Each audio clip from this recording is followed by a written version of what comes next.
Hi, I'm Aniki Nippon, and today I came across an entertainment news video dealing with the new pictures that are coming out of the Miss USA pageant.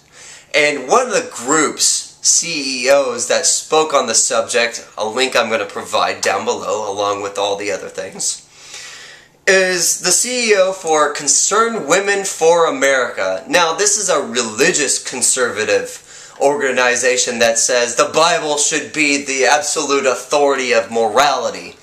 As though if they were really going to censor everything, they might as well censor every other great artwork that ever existed concerning the Bible. For example, the creation of Adam by Michelangelo and the Sistine Chapel, or so on and so forth. But I think really a lot of these censorious things come from not necessarily a religious background, but jealous women. Now, the reason I say that is because I'm sure the CEO of Concerned Women for America didn't conceive of her child because she was wearing the most conservative of clothing. Now, whether or not she keeps it in the house or actually goes out and wears that, well, I'll leave that up to you, ladies and gentlemen. I think that's a choice that she should be able to make on her own as a grown woman herself. But to say that, oh, think of the children, you know, all the harm and damage that these pictures are providing. You know, a red velvet picture of Marilyn Monroe is really going to kill a child like giving a 16-year-old a license, or maybe a household poison that might exist, like bleach, or toilet cleaner, or rust remover might, right? Well, these Concerned Women for America, I don't think are really concerned about the welfare of their children as much as they say that they are.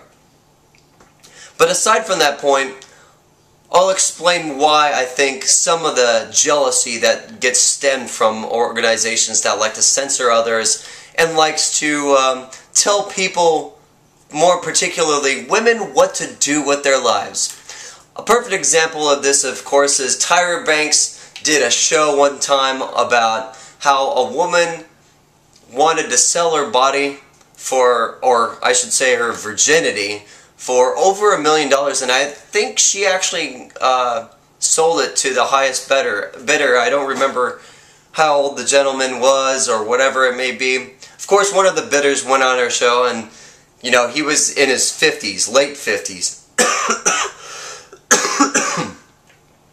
And that was supposed to make the people in the audience get shocked and alarmed. Of course, her entire audience is almost all women.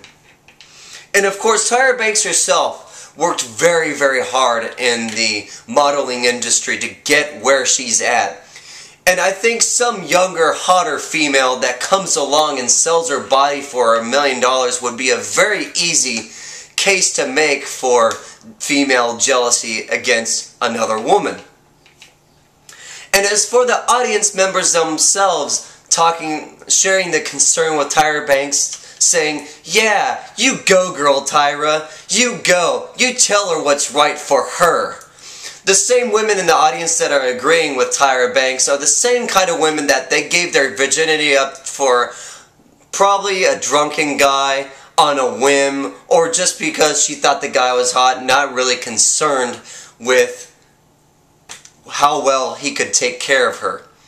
And of course that anger being built up inside of them makes them say, yeah, of course I'm going to be jealous that a woman could sell her body for $1 million. And I think that's really at the core of any kind of censorious instinct or censorious issue in the United States. It comes from jealousy and the fact that people can't put a price on their own bodies because, God forbid, they should be allowed to do so. When somebody goes for a job interview and they have 20 years experience and managerial experience and leadership abilities and such, no, most people wouldn't say, oh my God, they're exploiting themselves. But as soon as it comes to the subject of whether or not somebody prostitutes themselves, or whether it comes to racy photos being exposed and people having a problem with it, it usually ends up being somebody else's uncomfortability or uncomfortableness within themselves that makes them speak out against these certain subjects. And it could be a religious motivation or a non-religious motivation.